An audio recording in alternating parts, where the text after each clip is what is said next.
Kita mulai perkuliahan pada hari ini. Assalamualaikum warahmatullahi wabarakatuh. Selamat malam untuk para mahasiswa angkatan 2018 yang pada hari ini Ibu akan memberikan perkuliahan kita yang berjudul mengenai tentang sejarah perekonomian.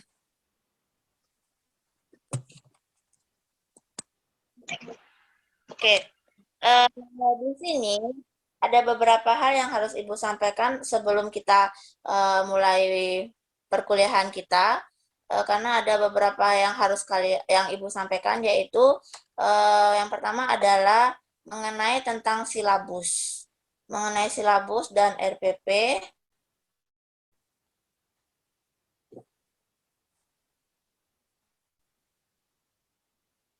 Yang pertama. Paling atas. Nah, itu. Oke.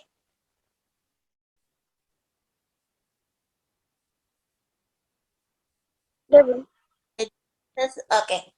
Sesuai dengan mata kuliah kita, yaitu mengenai tentang sejarah perekonomian. Adapun di sini di dalam RPS-nya itu terkandung di dalamnya, yaitu pertama itu ada kode mata kuliah. Jadi setiap kalian kuliah itu pasti ada kode mata kuliah di setiap semesternya, dan setiap mata kuliah itu pasti memiliki kode-kode yang berbeda ya. Di sini kodenya adalah MKK 872010 di 05C40. Adapun di sini CPL atau capaian pembelajarannya, yang pertama itu berupa sikap, itu kita lambangkan S1 ya. Jadi di sini ada menginternalisasi nilai norma etika akademik. Kemudian yang kedua itu S2, sikapnya itu menunjukkan sikap bertanggung jawab atas pekerjaan di bidang keahlian secara mandiri. Yang ketiga itu menghargai keanekaragaman budaya, pandangan agama, dan kepercayaan serta pendapat dari temuan orisinal orang lain. Kemudian yang CPL selanjutnya itu mengenai tentang pengetahuan. Jadi pengetahuan di sini adalah yang pertama adalah mampu memahami konsep pertumbuhan dan metode studi sejarah perekonomian. Kemudian yang kedua itu mengenai tentang mampu memahami pemikiran ekonomi dan pertumbuhan kehidupan ekonomi di Indonesia. Kemudian yang pengetahuan yang ketiga itu adalah membuat perbandingan pola dan struktur perekonomian Indonesia sejak masa kuno sampai masa sekarang. Oke, yang selanjutnya, slide selanjutnya itu kompetensi KU ini adalah kompetensi umum, di mana di sini kompetensi umumnya adalah atau keahlian umumnya adalah mampu mengkaji implikasi pengembangan atau mengimplementasi ilmu pengetahuan dan teknologi yang memperhatikan dan menerapkan nilai humaniora sesuai dengan keahlian berdasarkan kaidah, tata cara, dan etika ilmiah dalam rangka menghasilkan solusi, gagasan, desain, dan kritik seni. Kemudian yang kedua, kompetensi umumnya itu adalah mampu mendokumentasikan, menyimpan, mengamankan, dan menemukan kembali data untuk menjadi kesahihan dan mencegah plagiasi. Sedangkan yang untuk kompetensi khusus di sini ada 3, yaitu mampu mengembangkan ide mengenai apa yang terjadi pada perekonomian Indonesia. Kemudian yang kompetensi khusus keduanya yaitu mampu menganalisis tantangan ekonomi Indonesia di masa depan. Kemudian kompetensi ketiga itu adalah mampu mengelola penelitian ilmiah tentang isu-isu masalah perekonomian Indonesia dilihat dari sisi makro dan mikro. Oke, itu mengenai tentang capaian pembelajaran yang harus kalian ketahui. Kemudian di sini ada juga capaian pembelajaran mata kuliah. Jadi dalam hal ini kalau capaian pembelajaran mata kuliahnya itu adalah di mana di sini kalian mampu memahami konsep pertumbuhan dan metode studi sejarah perekonomian.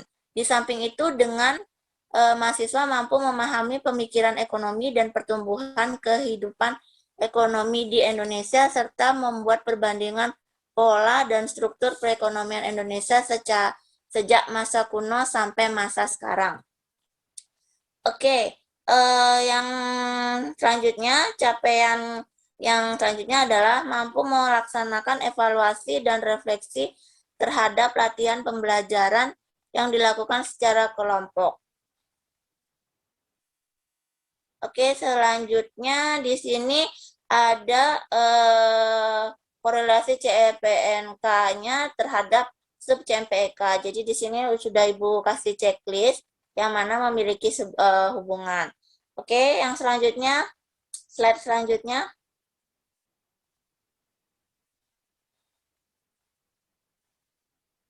Oke, slide selanjutnya di sini yang perlu kalian ketahui apa sih sebenarnya sejarah perekonomian tersebut.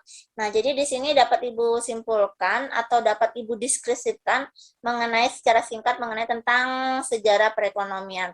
Jadi sejarah perekonomian itu adalah merupakan bagian dari ilmu pengetahuan yang mempelajari tentang proses perubahan pada perekonomian dunia, baik dari sisi perkembangan pembangunan maupun pertumbuhan ekonomi.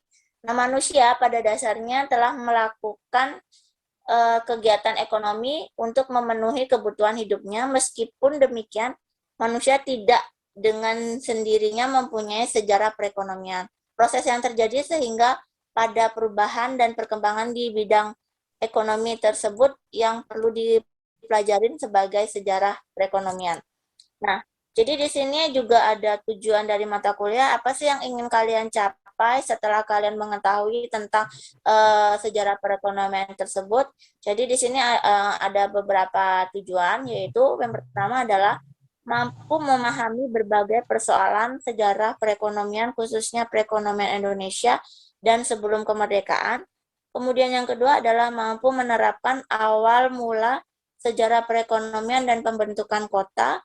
Kemudian yang ketiga adalah memahami tentang keadaan ekonomi Eropa akhir zaman pertengahan dan akibat penemuan daerah baru. Kemudian yang keempat adalah mengetahui perubahan yang terjadi dalam kehidupan ekonomi pada waktu itu. Kemudian yang kelima, mengerti tentang perkembangan beberapa negara di Eropa Barat dan VOC di Indonesia. Kemudian mengerti tentang perkembangan ekonomi yang terjadi di berbagai negara setelah revolusi industri. Memahami perubahan kehidupan ekonomi Perancis, Inggris, dan Belanda dengan timbulnya aliran ekonomi. Kemudian yang kedelapan adalah menjelaskan konsep transformasi yang terjadi dalam perekonomian suatu negara saat pendapatan per kapita masyarakat meningkat dalam jangka panjang.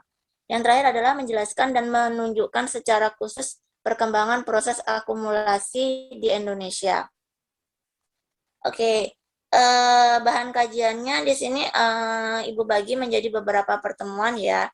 Jadi untuk pertemuan pertama kalian bisa membacanya di situ, yaitu tentu saja yang jelasnya yang pertama adalah kita membahas mengenai tentang silabus ini, apa saja yang akan kita bahas. Kemudian dari silabus tersebut itu ada beberapa sub materi, diantaranya adalah pengantar mata kuliah sejarah perekonomian, itu mengenai tentang pengertian mengenai tentang sejarah perekonomian, kemudian sejarah perekonomian Indonesia, khususnya perekonomian Indonesia sebelum kemerdekaan, kemudian permulaan sejarah perekonomian dan pembentukan kota. Yang pertemuan keduanya adalah keadaan ekonomi Eropa akhir zaman pertengahan dan akibat penemuan daerah baru, dapat mengetahui perubahan yang terjadi dalam kehidupan ekonomi pada waktu itu. Kemudian pertemuan yang ketiga itu adalah perkembangan perekonomian beberapa negara di Eropa dan VOC di Indonesia. Kemudian bagaimana campur tangan pemerintah di usaha perkembangan ekonomi negara. Kemudian pertemuan keempat itu mengenai tentang perkembangan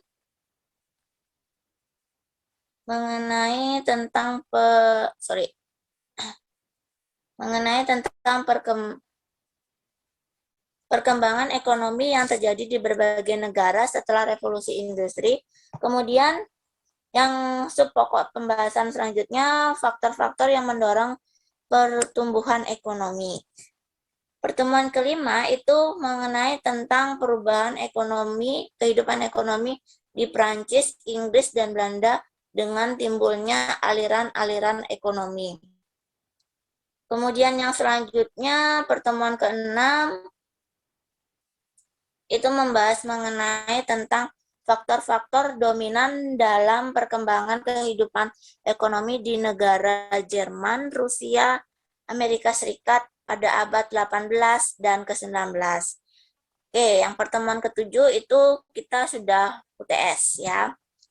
Yang pertemuan ke-8 itu akibat dari adanya revolusi industri serta perkembangan perekonomian di negara Jerman dan Inggris pada masa abad ke-19. Pertemuan ke-9 itu mengenai tentang sifat-sifat yang menonjol dari perekonomian negara Belanda, Indonesia, Cina, Jepang, serta revolusi industri. Pertemuan 10 itu mengenai tentang krisis dunia dan perkembangan ekonomi dunia.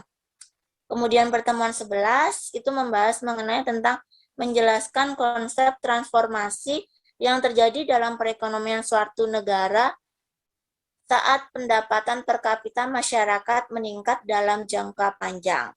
Kemudian yang pertemuan ke-12 menjelaskan proses-proses yang terjadi dalam suatu perekonomian seiring dengan meningkatnya pendapatan per kapita masyarakat. Kemudian pertemuan 13 itu mengenai tentang menunjukkan secara umum transformasi yang terjadi di Indonesia selama ini secara umum terkait proses akumulasi, proses alokasi, serta proses distribusi pendapatan dan demografi. Lalu ditekankan tentang proses akumulasi dari sisi akumulasi modal, fisik, akumulasi modal manusia, anggaran pemerintah terkait akumulasi modal fisik dan manusia. Kemudian pertemuan ke-14 itu mengenai tentang menjelaskan dan menunjukkan secara khusus perkembangan proses akumulasi di Indonesia. Kemudian pertemuan ke-15 itu mengenai tentang transformasi perekonomian Indonesia bagian 2, proses alokasi perekonomian Indonesia.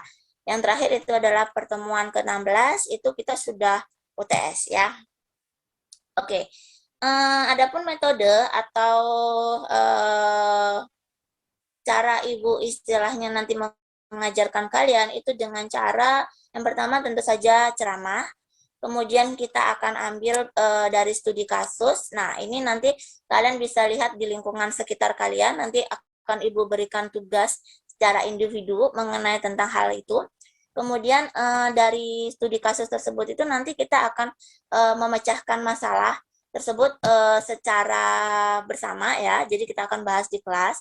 Kemudian dari permasalahan tersebut itu akan menimbulkan diskusi antara Ibu dan kalian, itu bagaimana nanti setiap kelompok nanti atau setiap individu pasti akan Ibu tanyakan mengenai tentang permasalahan apa yang akan dihadapi.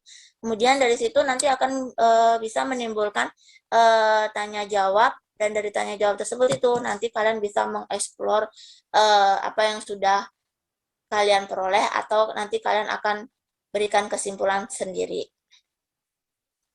Oke, adapun tugasnya di sini adalah untuk tugasnya. Jadi untuk tugasnya itu Ibu bagi ya, Rek. Jadi ada tugas mandiri. Nah, apa tugas mandiri tersebut? Jadi ini sudah ada tema yang akan Ibu tentukan untuk kalian, yaitu yang pertama itu adalah kalian lihat di era kekinian mengenai tentang perkembangan pasar di era milenial. Nah, ini terkait tentang sejarah perekonomian. Nanti kalian bisa melihat bagaimana sih perbedaan antara pasar di era dulu dan era sekarang. Kan banyak tuh sekarang pasar-pasar sudah mulai ditinggalkan, yaitu pasar tradisional mungkin sudah mulai ditinggalkan dan beralih fungsi ke pasar yang sudah milenial itu seperti kayak Indomaret, kemudian habis itu kayak Swalayan. Nah, itu nanti kalian bisa amati sesuai dengan perkembangan zamannya. Kemudian di sini ada perkembangan ekonomi dilihat dari sudut literatur. Nah, jadi nanti kalian bisa melihat bagaimana sih perkembangan ekonomi yang ada di Indonesia ini. Nah, nanti kalian bisa lihat itu berdasarkan literatur yang berbagai literatur. Jadi nanti dari literatur tersebut nanti bisa kalian komparasikan, nanti bisa menjadikan sebuah karya ilmiah yang baik. Kemudian yang ketiga itu temanya mengenai tentang alih fungsi profesi dalam era pandemi. Jadi banyak nih sekarang masyarakat-masyarakat sekitar tersebut itu yang istilahnya yang sudah istilahnya beralih fungsi ya. Jadi mereka yang istilahnya biasanya itu profesinya di bidang kepariwisataan karena akibat pandemi ini akhirnya mereka beralih fungsi. Nah, itu bisa kalian amatin dan bisa kalian jadikan sebuah karya ilmiah. Nah, kemudian yang keempat itu adalah maraknya kasus pinjaman online di era pandemi. Jadi sekarang banyak tuh yang istilahnya mungkin kalian sudah amati di berbagai media sosial seperti Facebook, Instagram, yang istilahnya iklan-iklan mereka tersebut itu ataupun di YouTube biasanya yang banyak istilahnya kan untuk pinjaman online kayak gitu ya. Tapi tentu saja bunganya juga jauh di atas. Oke, di sini ada selain itu juga ada beberapa. Nah, dari tema tersebut itu nanti akhirnya nanti bisa kalian buat dari karya mini riset ya. Jadi dari situ nanti harapan Ibu adalah kalian bisa membuat dari mini riset tersebut bisa kalian kembangkan menjadi penulisan skripsi. Itu yang Ibu harapkan. Kemudian apalagi yang menjadi dasar penilaiannya itu adalah partisipasi dan kehadiran dalam kegiatan. Misalnya nih kayak sekarang kalian ikut kuliah online atau mungkin istilahnya nanti kita kuliahnya luring. Nah, nanti Ibu akan lihat berdasarkan absen tersebut. Kemudian dari hasil praktek. Nah, hasil prakteknya apa? Yaitu tentu saja tugas-tugas yang sudah kalian buat. Kemudian ada tugas tambahan, itu bisa tergantung kalau misalnya kalian nilainya jelek, nah nanti bisa akan Ibu dapatkan remedi untuk kalian. Oke, yang selanjutnya itu ada evaluasi. Keberhasilan mahasiswa dalam perkuliahan ini ditentukan oleh prestasi yang bersangkutan dalam hal sebagai berikut. Pertama, tentu saja yang tadi sudah Ibu bilang, partisipasi dalam kegiatan tatap muka dan daring itu minimum 80% dari, jadi Ibu akan memberikan toleransi sebanyak 3 kali absen. Kalau misalnya kalian lebih dari 3 kali berarti nanti pasti akan ada sanksinya. Kemudian mahasiswa yang datang 30 menit sesudah kuliah dimulai dianggap tidak hadir. Kemudian absen dapat dipanggil sewaktu-waktu. Jadi nanti Ibu bisa mengetes kalian ya kalau kita sudah selesai perkuliahan ini. Kemudian dinyatakan tidak hadir jika lebih dari sekali dan diberi sanksi termasuk opsi memberikan nilai D. Oke, kemudian pembuatan dan proses penyajian makalah di kelas, kemudian laporan literatur, dan tentu saja UTS dan UAS. Tuh. Kemudian di sini ada pun buku yang Ibu gunakan, jadi nanti kalian bisa main-main ke perpustakaan. Jadi kalian bisa cari bukunya Clifford Geertz ya. Jadi bukunya mengenai tentang evolusi pertanian. Nah, di situ ada buku-buku juga yang dari Clifford Geertz ini mengenai tentang bagaimana proses perubahan ekologi di Jawa. Jadi dia melihat alih fungsi dari pertanian tersebut itu berkembang menjadi kayak istilahnya sekarang kayak perumahan kayak gitu. Kemudian ada juga buku-buku karya pengarang asing. Jadi ada Ibu gunakan di sini Han Johnson, itu ada Demographic History of the Indonesian Archipelago itu 1880 sampai 1942. Ini kalian mungkin belum lahir. Kemudian ada buku dari Franz Husken, itu mengenai tentang masyarakat desa dalam perubahan zaman. Itu sejarah diferensiasi sosial di Jawa 1830 sampai 1980. Nah, nanti ini bisa kalian cari di internet ya, buku-bukunya. Oke, selanjutnya itu, oke, dosen pengampu tentu saja Ibu sendiri, dan di sini tidak ada mata kuliah prasyaratnya ya, jadi semuanya bisa mengambil mata kuliah ini. Oke, ini tadi sudah Ibu sebutkan mengenai tentang setiap pertemuannya, jadi sudah Ibu sebutkan. Kemudian di sini dalam setiap pertemuan itu Ibu akan membuat penilaian itu baik dari indikator bagaimana pencapaian setiap materi. Kemudian ada kriterianya, tentu saja tadi sudah Ibu sebutkan bagaimana kriterianya, tentu saja kehadiran, kemudian keaktifan kalian. Bentuk pembelajarannya atau metode pembelajarannya, Ibu biasanya di sini menggunakan ceramah, tapi nanti kita akan bisa diskusi, sharing bersama. Kemudian materinya, pembelajaran atau pustakanya tadi juga udah Ibu singgung mengenai tersebut. Kemudian bobotnya itu juga memberitahukan. Oke, jadi nanti ini di sini RPS-nya itu sudah ada sampai 16 kali pertemuan. Jadi tadi sudah sempat Ibu membacakan hal tersebut. Nanti kalian bisa membacanya kembali mengenai hal tersebut. Oke, sekarang kita mulai saja perkuliahan kita hari ini. Tentu saja dimulai dari perkuliahan pertemuan pertama. Tadi kita sudah bahas secara singkat mengenai tentang isi silabusnya. Hanya ada pertanyaan atau berupa sanggahan. Nah, kita akan bahas mengenai tentang hal tersebut itu minggu depan. Jadi, nanti untuk tugasnya yang udah Ibu sampaikan, tema dan dibagi kelompoknya. Oke. Wabila hati hidayah. Assalamualaikum warahmatullahi wabarakatuh. Waalaikumsalam warahmatullahi wabarakatuh. Waalaikumsalam warahmatullahi wabarakatuh.